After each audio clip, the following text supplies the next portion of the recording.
We've got new details coming out of the FBI about Tyler Robinson and what he was doing before this premeditated assassination of Charlie Kirk. Now, there are leftist groups in Utah and around the nation that are being investigated, according to Dan Bongino, Kash Patel, and President Trump. I've got a special guest, retired Colonel Tony Shaffer, who has a lot of experience with this to help me. Colonel Shaffer, thank you for joining me again. Good to be here, Stephen. I always enjoy our conversation. I appreciate our friendship, so thanks for having me. Oh, absolutely. So just some background.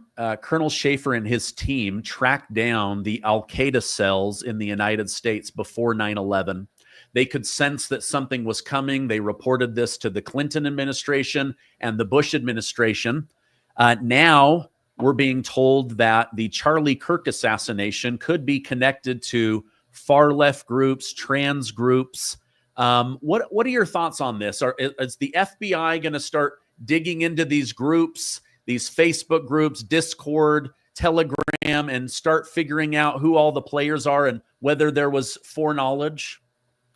Well, you're not going to like my answer, and the answer is maybe. And I'm giving that answer because it seems to me that there's some pretty big obvious clues that aren't being looked at. So why are you not just connecting the basic dots? And let me go through those dots that I think are completely being ignored. And let me further qualify myself before I say that. So one of the jobs I currently have is I'm the Homeland Security Advisor to Sheriff David Decatur in Stafford County, Virginia. David is Stafford is just south of Quantico. Just saying, Quantico, the Marine Corps base, and the FBI. Not that there's a relationship there, but I'm just saying Dave Decatur runs a very modern sheriff's department. One of the things he has, and I actually spoke to him about this just to make sure that I understood the context of his program regarding where it's going, is drones. Drones are a part of everything now. David went on, I met with him, I think 4 days ago, and he briefed me on where his program's at. Basically, they've gone from kind of kicking it around and seeing if it works to a full-blown 3-tier system. High drones, medium drones, indoor drones, operated by a crew of about 8 people. It's a big investment for a small department, but it pays off for them all the time. They can track people on vehicles, in vehicles from standoff. They can go into buildings now with these small drones without jeopardizing putting officers in. So my question is, well, why didn't they have a drone at the Charlie Kirk event? These things are inexpensive. My 18-year-old son could have been doing Overwatch. So what gives? So that's the first thing. It's like, and I said this on Newsmax, it's like, yeah, I don't understand how this is a basic predicate for most Homeland Security and law enforcement operations. Drones, cheap and effective, well-proven resource, not present, apparently. Secondly, as much as we live in a society with a lot of video, I mean, we were overwhelmed by the pictures of Charlie, God rest his soul, being shot. Well, where's the video of the suspect carrying the rifle either to or from the hide site? So with those kind of blind spots, I don't, because I don't want to get ahead here, Stephen, and say they don't exist or we're being lied to. But I think the question, these are obvious questions any rational person would ask. Why wasn't there a drone? And why have we not seen a direct link between the weapon they said was used, which is this Mauser model 90-something, 98, and the shooter? So those things right there.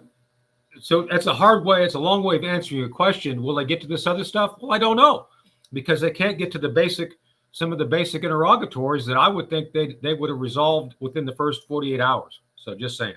Yeah. I wonder if some of that is to build a case against Tyler Robinson, because Yeah, I don't know. we're now learning that they found a screwdriver on the roof with his DNA. They found a towel with the gun with his DNA. But what we don't have, other than them telling us, is he arrives and parks in the parking garage. He changes his clothes. He goes out Right. to a neighborhood. He comes in limping. Suddenly he gets up on the roof, but there's no video of how the gun Right. gets up there. He takes the kill shot, then they show him jumping off, but there's no gun. Yeah. Some are saying maybe that screwdriver, he disassembled the gun really quickly, and then jumped off and then hit it, but then it's put back together and it's covered in a towel. There's too many questions. Let me cover the gun for a second. Now, I've shot people. I've seen people die in horrible ways. It is what it is. What happened to Charlie was horrific. And I'm going to say this not to be provocative. Charlie died instantly on the stage. I know people speculate like, I had to deliver the bad news to Buck Sexton because Buck and he were close friends. And as a member of law enforcement, I got the information about an hour ahead of everybody else, so I had to be quiet. But I'm just saying that, that was horrific. But what I find interesting is that shot, while not, you don't have to be a world-class sniper or a Navy SEAL. You got to have skill and you have to understand ballistics. Let me explain. If you use the Mauser in question, essentially gun dynamics change regarding how many rounds go down a barrel. And at 200 yards, there's a variety of things that can happen. There is the Mauser, the 30-06, it's a very flat shooting round, but it still drops. And some are speculating he was aiming for the head. He went down about 5 inches, hit here. Yeah, possible. What's notable is the fact that rifle was scoped for a cold shot. That is to say, Stephen, that whoever did the shot, if it's this guy, not saying it wasn't him, I'm saying if it was him, he had to understand the ballistics of a cold rifle, and that what that barrel would do versus a warm rifle barrel. So this took some thinking and skill. This was not something that he just decided one day, oh, I'm going to go grab a Mauser, go up there and set up. And the other thing people have to understand that shoot, that you just can't put a scope on the rifle. Oh, a scope. We'll put a scope on. No. To make the rifle effective, you have to zero the scope in. One of the things I do, I've got a weapon over here. I don't know if I could bring it out if you all want, but I had to make sure that the red dot at 100 meters is where that bullet's going to go. So you have to basically do things to adjust it, and that takes time. So my question is, where does this kid learn this stuff? Where did he zero his rifle? Did he have help? Who was his instructor? These are all, I think, legitimate questions that have to be answered. So again, this is not like you had to have SEAL Team 6 and the people there, but you had to have skill. This is not something you can go to the local Walmart, buy the rifle, buy the scope, put it together, and go do. This is a B+ to A- level challenge. You've got to have some skill to do this. And so I don't see a lot of discussion about that. And there are some good gun sites out there trying to be very helpful, saying, hey, there's some ballistics questions here that, need to be answered just about the weapon itself. And of course, the round itself. There's some videos out there that show what happens when a 306 hits somebody. And so I'm not convinced that was a standard round, because a 306 round would have probably gone through and kept going. And so far, they can't say where the round is at. I do know from my law enforcement contacts, to my point, that he was decapitated instantly internally. That when that hit, and you can see it basically, I've talked to a couple of medical professionals, the moment it hits, that's why you see his arms go up, because after that initial second of the impact, it was over. And that's why his body froze like that. So I'm not trying to be gruesome. I'm just trying to be direct here to say, something happened, and I'm not convinced that was a 306 standard bullet, because that a 306 would have done different things. It would have gone on. It would have gone through. Just saying. So especially at that range.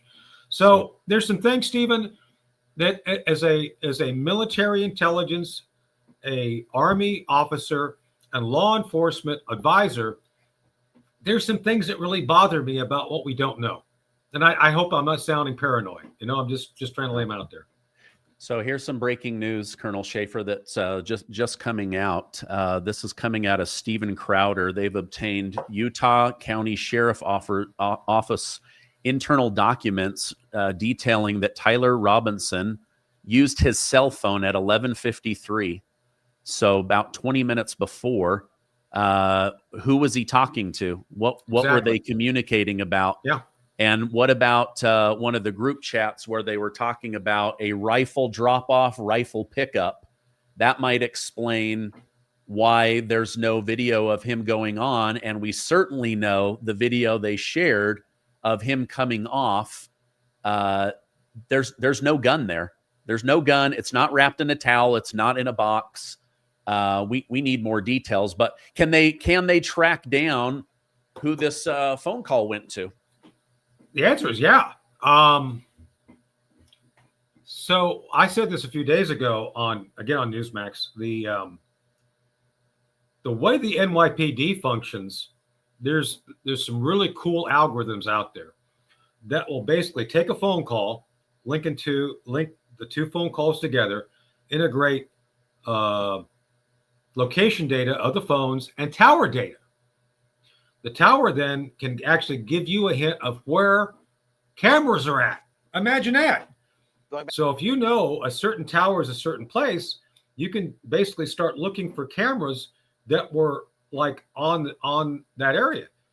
So that's why you see a lot of the time in and I'm not giving away secrets. NYPD talks about this, that they use cameras to reconstruct the activities of a criminal or terrorist after the event, because they can trace it all the way back. Same thing here. The question becomes, again, technical expertise and political will. Are they going to do it? Yeah. Those are questions I can't answer. Yeah. I can tell you what I'd be advising, because by the way, that's one of the reasons Dave Decatur asked me to be his advisor for situations like this, where I could sit by his side and help advise on some of these things that would come up like this. Just saying. So I believe that's how they were able to track Luigi Mangione after he shot the CEO of United Healthcare. They just went camera by camera and built this. That's why it's so frustrating. They're saying, that's right. Okay, we're going to release two photos, one of him kind of looking up and then one of him kind of looking down. And that photo ultimately, got back to the father, who convinced him to turn himself in. But where's the rest of the video? Many are wanting to know. Now, Kash Patel came out and said that they've linked at least 20 people. They're going to be questioning them. We should not assume that they are guilty before they're talked to. But listen to this. Back to the group chats real quick. There's more than 20 individuals, but this is a great point. I want to lay out how this works. People think we can just get in these group chats and immediately find out who's in them. We, the FBI, are the investigatory body supporting multiple prosecutions and ongoing investigations. And that's another point. Our investigation at the FBI is ongoing. And there are scores of people in this Discord chat room, but we have to effectuate legal process. We have to go out there with search warrants so that if prosecutors want to later use this evidence, it's not tainted by being illegally obtained. We, the FBI, are running the investigation pointedly on the Discord chat group. There are scores of individuals that are going to be spoken to. There are also lots of family members and friends that have already been spoken to. And one more point on forensics. We were able to obtain in record time the text message chain between the suspect and his live-in partner, as well as other critical cellular information from our CAS team that analyzes cell phone data towers in the area to pinpoint the locations of the suspect and other individuals he was speaking with. This is critical information that the FBI processed and got to prosecutors so they can lawfully use it in a court of law. Very curious to see who that final phone call was. But they have been able to get in with the boyfriend that he was living with. So is for the American people, do we think that this should go faster because we watch crime shows on TV? And he's now saying there's a lot of legal loopholes in order to get. What are your thoughts? The national debt is now over $37 trillion and climbing by another trillion every 100 days. President Trump is doing what he can, but the truth is government spending is out of control and no one in Congress seems to want to slow down. Inflation from Biden is still hurting the dollar and most people's wallets. And U.S. treasuries are no longer the bedrock of global finance, with BRICS nations actively working to dethrone the U.S. dollar. Even the Bank of America warned that the dollar has already lost close to 10% of its buying power in this year. Now, many remain optimistic, but when it comes to their money and retirement, they are using gold and silver to protect and grow their money. But here's the good news. You don't have to sit around and wait for disaster. Call my friends at Monetary Gold. They'll help you build a personalized game plan that moves a portion of your vulnerable paper assets into something real, gold and silver. Just look at the charts. You can see the US dollar loses value and gold and silver are growing in value. I'll let you decide what to do with your retirement money. Protect yourself with precious metals, whether it's in a cash account or over in an IRA, a self-directed IRA. Call Monetary Gold today at 800-608-1770 or go to StephenLovesGold.com. That's StephenLovesGold.com. So I appreciate his challenges as a retired special agent doing, I was an Army counterintelligence special agent. So I understand legal predicates, probable cause, all that. I get it. This is where local law enforcement partnerships come into it. State and local, Stephen, don't have the same restrictions as the feds do. As a matter of fact, there's things NYPD can do that we could not do as federal officers. Just saying. And it's good and bad. There's some things they can look at we can't. So local partnerships, getting into those chats, you don't need a warrant if you're a local law enforcement. You can just go do it. So there's some advantages there. And it sounds like they're kind of working that out.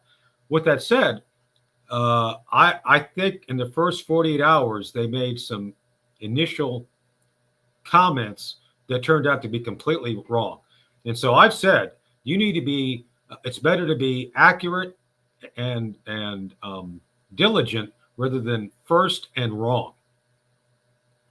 And I think they lost a lot of credibility the first couple of days. That's why we're now having questions like, okay, what's going on? With that said, I'm not convinced that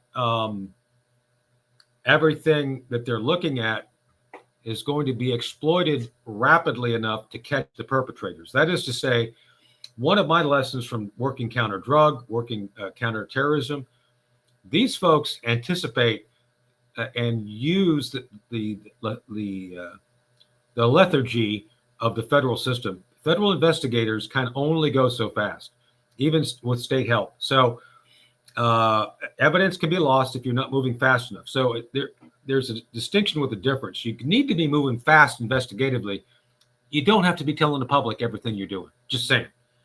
And I think some of the things Kash said in that interview is going to come back to bite him. Just saying. So yeah, it may. I look forward to getting more details. Let me bring up on the screen here. So there was a vigil down in Arizona for Charlie Kirk, and a young man, I think he's about 20. He was walking through, kicking, screaming, kicking over people's letters and flowers. Let me go ahead and show this to you really quickly. Sure. So a guy in a BYU shirt grabs him, throws him out. The group is able to move him away. The police end up arresting him. This photo's been released. He's wearing the same T-shirt as the alleged shooter. I'm just wondering, is there going to be worry about copycat murders, other conservative podcasters? Your thoughts on any worry or connection with law enforcement that way? So I've talked to a number of high-profile celebrities. You'd know their names. and at least one is reconsidering doing some stuff on campus later this month, and that is a concern. And this person is not fundamentally conservative. This is just someone who speaks the truth. I think anytime you're a public figure, you have to consider the risks of going out in public. Between you and me, I hate being in public. And, I live here in Edenton. Shout out to the folks who watch me here. They always stop me in the store and talk. God bless them. I don't like going into public events any more than I have to. I don't. I had to be at a thing yesterday, but it always worries me because you've got crazies. And that's part of the problem with the transgender culture. I'm just going to be very direct about this. I'm not going to mince any words. There's ample evidence that the transgender culture, who may be looked at here, the individuals tend to be very reactive and violent. Just saying. It is what it is. I'm not here to judge. I'm just saying. And plus, I don't know if you've noticed, there's a divorce going on between LGB and the TQ. A lot of friends I have are openly saying, we're not them. We're not part of that. Don't be putting us, the rainbow, in with the other group. So that's something that's ongoing. I'm actually going to have some of my rock and roll friends who are, may play for both teams. I don't know. Not that I care. Coming on some of the media I run to talk about it. And by the way, that also includes the Gays Against Groomers folks. I know her that runs it. People are fed up, really fed up with the idea that the trans community tends to recruit and advocate for their lifestyle in schools and other places, groomers.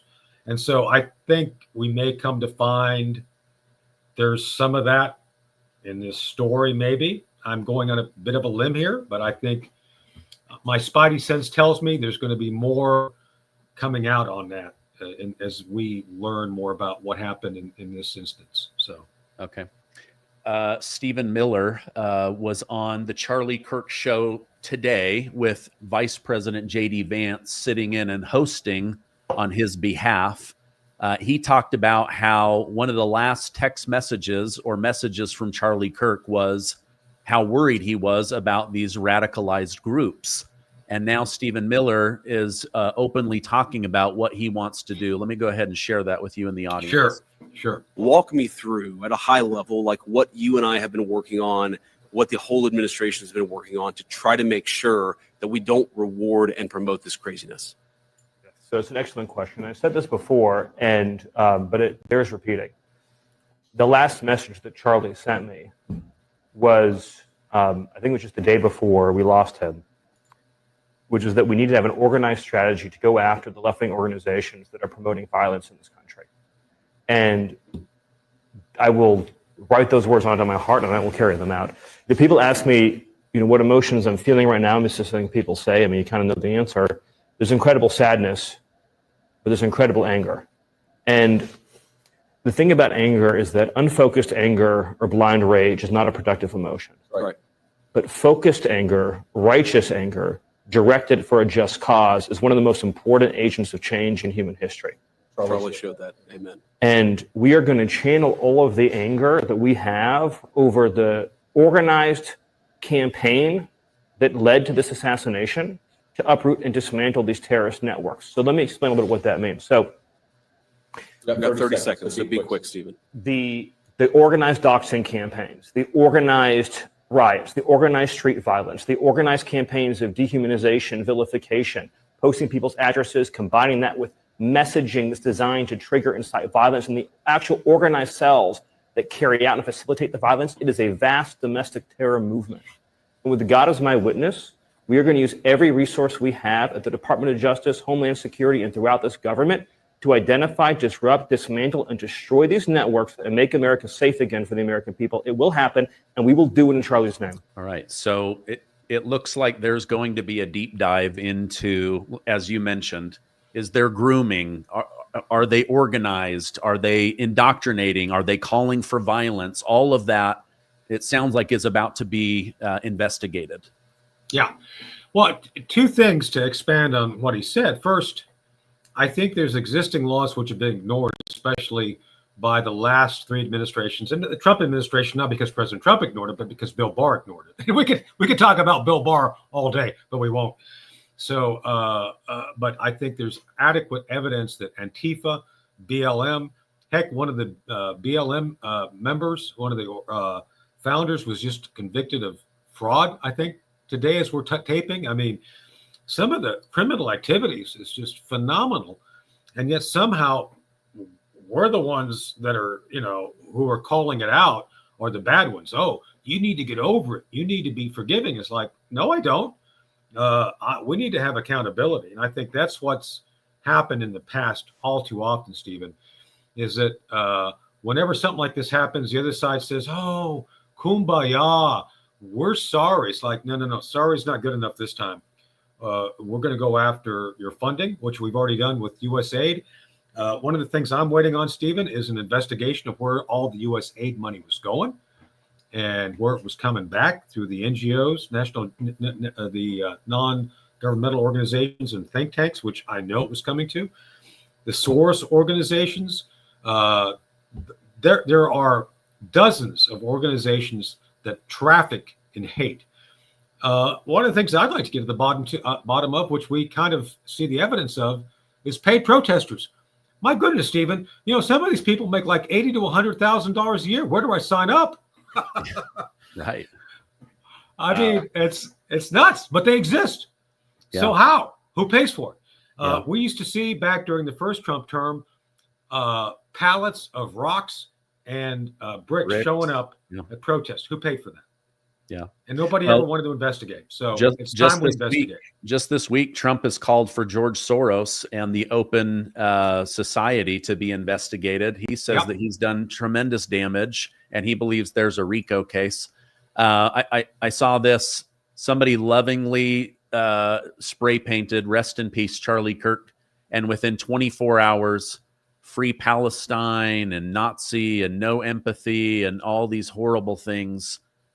Destroyed it. Didn't even last 24 hours before it went from a tribute to something horrifying that now they've got to paint over. There's a lot of I've been very shocked at the mental illness and the ugliness.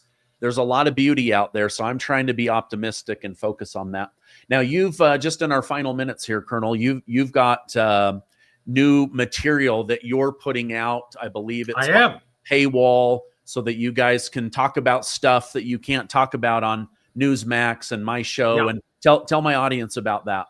So go to Colonel Shaffer, ColonelTonyShaffer.com.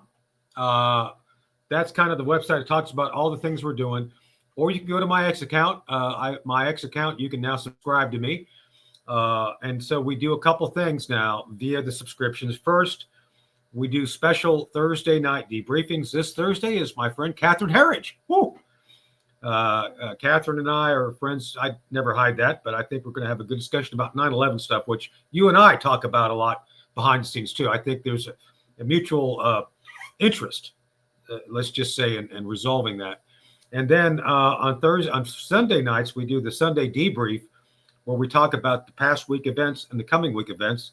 My friend Blaine Holt, General Holt, joins me for that. We're going to have some other special guests, and people can ask questions directly. It's like, you can participate directly and ask the question. I can't always answer it because I may not know, or I can't say, but I'll do my best to give you the truth. And so much what I'm seeing, Stephen, I don't know if you agree with it or not, there's so many attempts on both sides of the political aisle to create narratives which do not resemble the truth. They use elements of the truth and try to get people to believe things which are not necessarily true. So that's part of what I know you do. You try to get through it. I try to get through it. And that's what I'm trying to do here, is give people kind of a way of communicating and saying, hey, what's really going on here? And I as you know, I can't always say things on the air that I'd like to, because I get in a lot of trouble. But a lot of the time, I'm pretty accurate about what's going on ahead of time, and so that's what people will tend to get from participating. Okay, I'll put direct links so that people Thank can you. follow that. Thank you so much for Yes, sir. staying in the loop on all this stuff and giving your unique insight. We'll have you on again in the future. I hope you have a great rest of your day. Great. Thank you, Stephen. Good seeing you.